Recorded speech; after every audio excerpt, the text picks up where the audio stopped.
Hello, welcome to Module 4 of the policy course. And today we're going to talk about theories that can be used to guide both the development of policy interventions as well as their implementation in world settings. Let's start with a particular case. In this instance, the British press reported on a man who had been lying outside of a stadium for hours, apparently passed out drunk as people lined up to go into the stadium. And he was lying there from the night before. And when they interviewed him, they found that he had been drinking the entire day prior to passing out in front of the stadium. And they took him to a hospital, treated him, and recommended that he be treated for his alcohol dependence.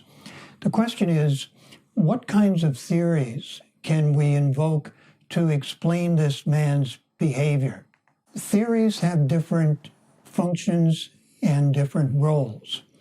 A theory is a set of interrelated concepts, definitions, and propositions that can be used to explain particular events, like the man lying on the ground in front of the stadium, passed out and drunk. Or in some cases, good theories can be used to predict how that guy got there in the first place. Theories are then something, once there's enough evidence supporting the propositions, that can be used to predict future phenomena and help to allocate resources. So both the explanatory function and the predictive functions are important. And there are large numbers of theories that have been developed to apply to health behavior and health policy, and we're going to consider some of them today. Some are at the individual level, attributing certain characteristics or disease entities to an individual that explain the person's behavior. Others are at the population level, looking more at the environment in which people are functioning and environments that increase or decrease the likelihood that somebody will have an addictive behavior. And sometimes the theoretical models operate both at the individual level and at the population level. So a good theory can be an effective guide to alcohol and drug policy, even in the absence of evidence of effectiveness in a particular instance.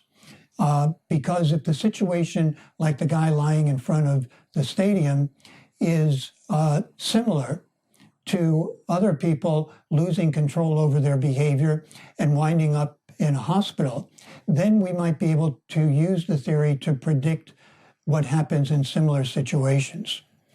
On the other hand, theories sometimes can lead us astray, because if the concepts and the propositions don't apply to that particular situation, or we're trying to develop programs to deal with that kind of situation, we may be using the wrong theoretical constructs and appropriating resources in an ineffective way. We're going to consider 6 theories that range on a continuum from individual level theories to population level theories, which in some cases have multiple individual and population level components.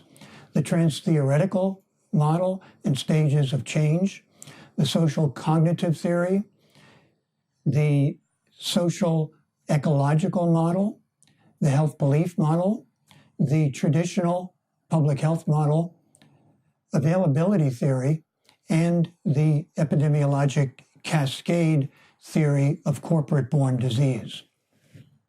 Starting with the trans-theoretical model. This one you may be familiar with from clinical psychology. It's very popular. in designing programs, particularly interventions at the individual level. And it postulates that there are 5 stages that are relevant to understanding whether or not a particular patient is likely to change their behavior.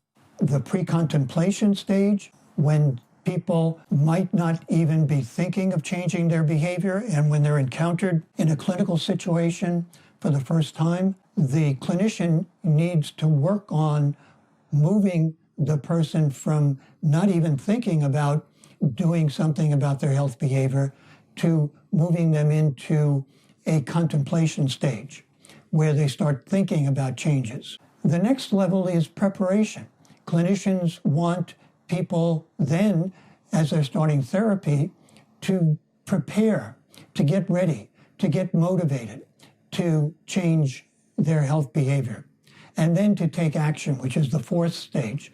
And once a person begins the process of recovery, the clinician wants to do things that help to maintain that recovery.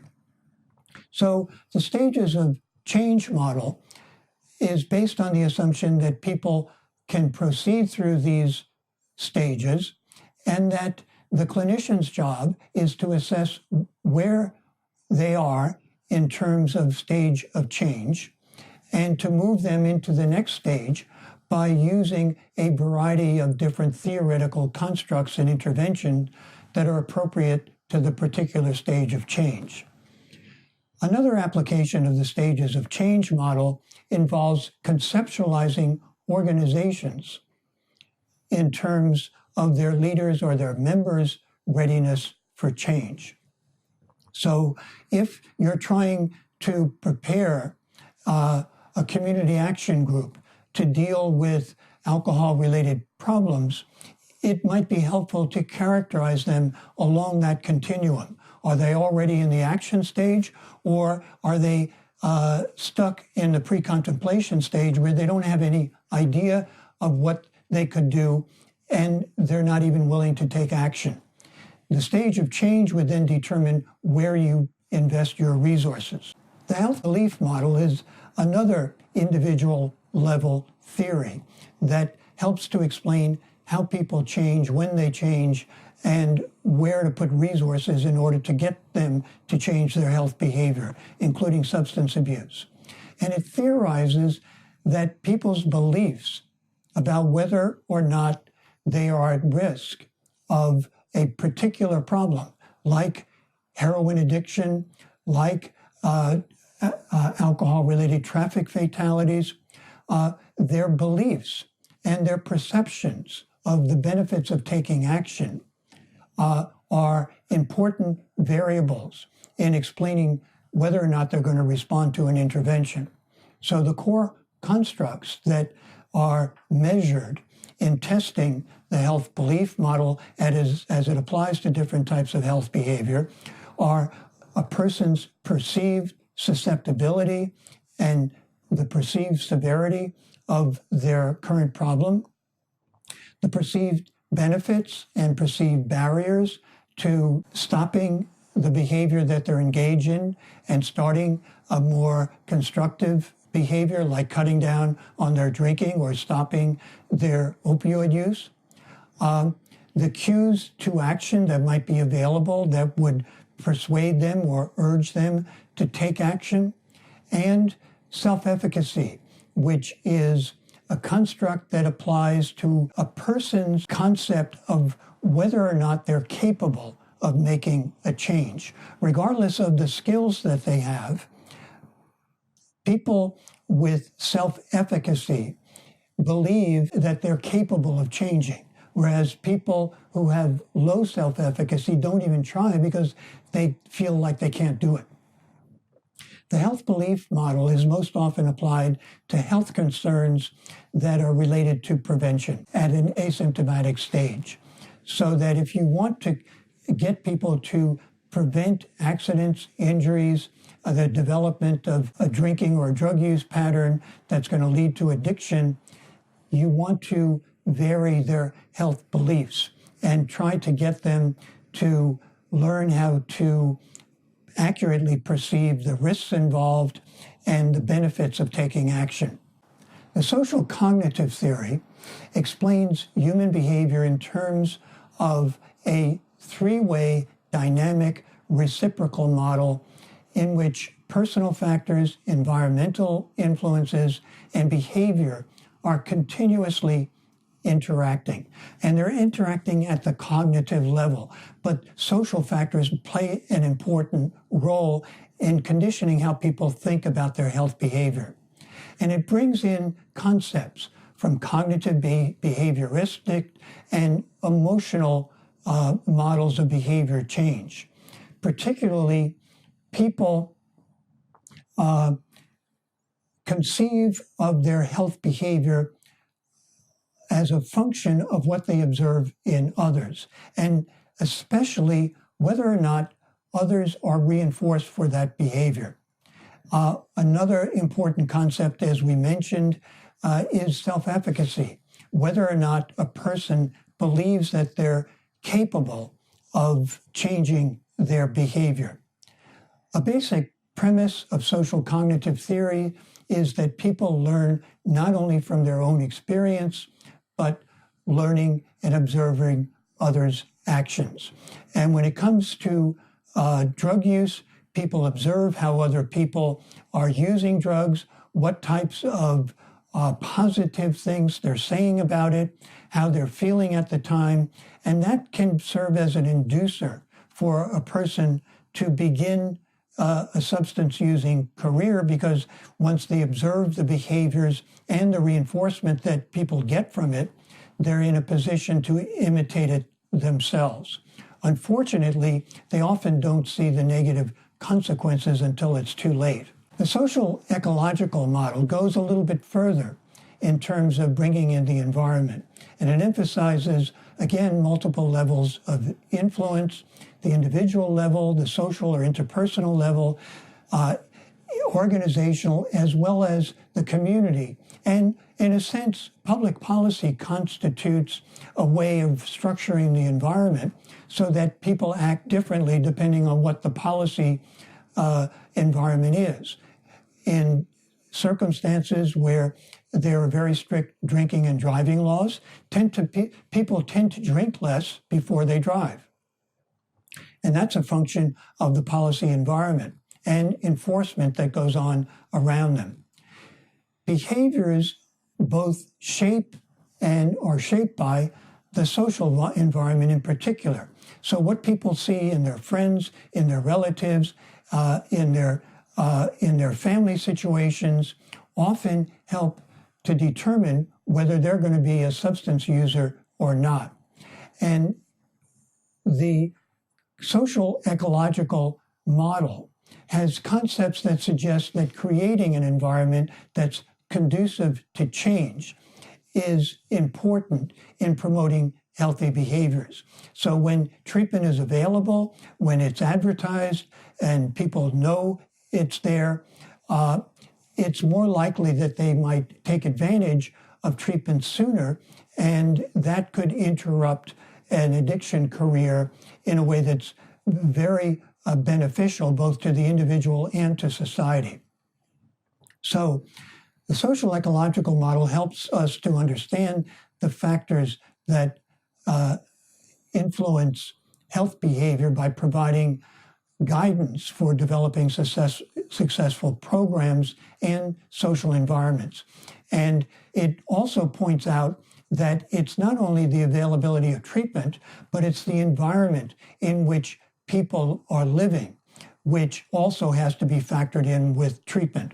If you have treatment on Skid Row and you don't do anything about Skid Row, and the drinking establishments and the trafficking in drugs and the poverty, then it's unlikely, according to the social ecological model, that people are going to change their behavior unless you have both treatment and a modified social environment. The traditional public health model looks at the agent, which is often a product like alcohol or drugs, the environment, as we've considered in these other theories, which is both social and physical, and it facilitates exposure to the agent. And finally, the host characteristics, particularly vulnerabilities, whether they be genetic or personality factors. And these three factors need to be taken into account in the development of policies and other types of interventions. Another theory that is gaining credibility and support in our understanding of alcohol and drug abuse is what is called availability theory. And it's linked to policies which attempt to restrict exposure by controlling the availability of drugs through supply control or alcohol through an environment that affects a person's ability to use that substance frequently enough to become dependent. Availability theory defines availability not just in terms of the physical convenience of accessing, for example, drinking establishments or purchasing alcohol in liquor stores that may be either right down the street from where somebody lives or that require a considerable effort to go and to find out what time they're open and to turn up and to buy alcohol or other substances. So physical availability is just one part of availability theory. Other types of availability are more abstract, but they're equally important. Economic availability is taken into account when prices are increased, for example, on tobacco or alcohol. And what that is based on is the idea that people only have limited economic resources to continue the supply of the substance. So if the price goes up, they're going to use less of it or they'll switch to a different product. In some cases, it's a combination of the two, even among people who are highly dependent. So as we've seen with tobacco, restricting economic availability, making cigarettes much more expensive, has had a dramatic effect on the proportion of the population that is smoking cigarette, and it serves as an incentive for people to stop. Social availability is another factor that might be controlled through policy. And here we're talking about the attitudes, beliefs, and norms that support drinking and drug use. And they're often provided by a person's key social groups, such as family and friends, as well as groups with which the person identifies. And if a person is a member, for example, of a religious group, they may have less social availability of alcohol because of the fact that the people in their social environment don't consider it something, a behavior that is acceptable according to their norms. Finally, there's this idea of psychological availability, and it refers to how accessible people perceive a substance is to them and their response to marketing. So if the perception is that everybody's doing it, that everybody's smoking marijuana, everybody is experimenting with alcohol in an adolescent group, people are going to be more likely to consider that the substance and the behavior is available to them. And that might promote their continued use. So these different types of availability can be either manipulated by economic interests or they can be restricted by public health interventions and policies. Finally, we come to the epidemiologic cascade model. The lower sections of this model, which suggest that there is a flow of influence, starting with policies and government actions at the top, and that cascades down through what the major producers of these addictive products are doing, whether they're legal products or illegal products, as well as the decisions that are made to market those products, to get them into the marketplace so that people can access them and use them. And it creates a set of conditions that define the environment that we're talking about in these other theories, the availability environment. But if you don't look at these upper levels, you may never be in a position to guide policy to determine where you should invest your resources to try to change the factors that are influencing the environment in the first place. So we can talk about agents in particular and vectors that are familiar in public health that transmit a disease. But in the epidemiologic cascade model, we're talking more about the economic circumstances, whether it's legal marijuana, whether it's illegal drugs that are being marketed, or whether it's tobacco and alcohol that are legally promoted.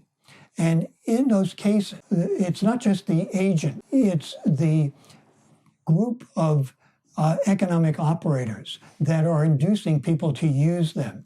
And the inducer becomes a causal mechanism that is likely to influence the prevalence of that particular behavior. In the case of alcohol, if it's highly marketed, if it's made readily accessible to people, and if the policies are lax because of industry lobbying and influence, and particularly on the government, then you're going to have a much greater prevalence of that particular type of substance use. And what this tells us is that you need a variety of different theories to help to explain the behavior of that guy lying in front of the stadium. It's not just that he was drunk, he had a genetic history, he had a personality disorder, and all of that contributed to his intoxication bout and his trip to the hospital. You need to look at the price of alcohol, the cheapness of alcohol, its ready availability, how his life was conditioned through marketing, and how different types of controls on people's behavior might contribute to their recovery on an individual level and to the prevention of high rates of that particular drunken behavior, if not alcohol dependence, in the population. Good theories allow accurate predictions. They provide public verifiability and falsifiability. And many theories are so loosely stated that you can explain just about anything from them after the fact. A good theory explains things before the outcomes are known. And so falsifiability is the ability to say whether under some set of circumstances the theory is going to work and under other circumstances it's not going to work. The value of combining theories, and in particular using theories that push us to look upstream, is that the public health interventions that seem to be most important are the ones that are up at the level of government activity at the population level, and or the removal of restrictions, as is often argued in the case of tobacco and alcohol and marijuana. When those restrictions are removed, when the price goes down, when there's competition to get people to use it, the substance, people will use more of it. And we've got to use theories that go beyond just explaining individual behavior to theories that help us to account for the high rates of some types of substance abuse at the population level. And that, in sum, is what we can get out of our theories.